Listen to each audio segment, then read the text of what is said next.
আম পোড়া শরবত করতে আমি কাঁচা আম নিয়েছি 4-5টা, জলজিরা নিয়েছি আর কাঁচা লঙ্কা নিয়েছি আর চিনি নিয়েছি সাথে।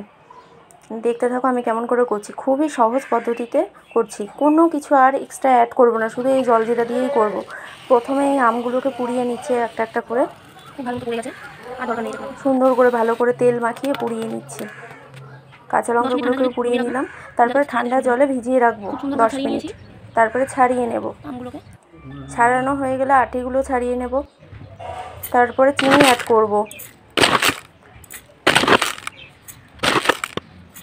পরিমাণ মতো স্বাদ মতো চিনি অ্যাড করব, তারপরে মিক্সিতে পেস্ট করে নেব।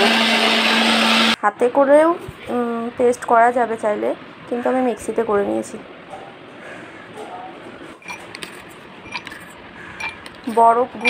বরফগুলো দিয়ে দেব গ্লাসের মধ্যে প্রথমে, তারপরে আম পোড়ার পেস্টটা দেব পরিমাণ মতো করে, জলজিরা অ্যাড করব।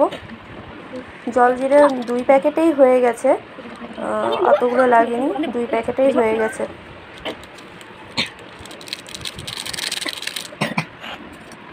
তারপরে আম পোড়ার পেস্টটা অ্যাড করব।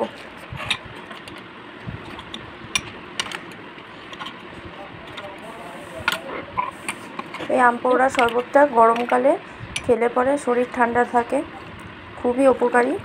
সবাই ট্রাই করে দেখবেন, খুব টেস্ট হয়েছিল, কোনো ঝামেলা নেই। এত সহজ পদ্ধতিতে করেছি যে কোনো ঝামেলা মনে হবে না, কারণ ওই জলজিরা প্যাকেটটার মধ্যেই সব ধরনের জিনিসগুলো ছিল, যেমন বিট লবণ, জিরা গুঁড়া, মিন্ট পাতা, এইগুলো সব কিছু ওটার মধ্যে অ্যাড ছিল, যে কারণে আর এক্সট্রা কিছু অ্যাড করতে হয়নি।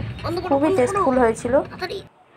তোমরাও এরকম করে চাইলে করতে পারো, খুবই সহজ পদ্ধতি, কোনো এক্সট্রা ঝামেলা নেই, খুবই তাড়াতাড়ি ঝটফট করে নিতে পারবে। আর এটা পেস্টটা করে চাইলে তোমরা ফ্রিজেও স্টোর করতে পারো। Thank you.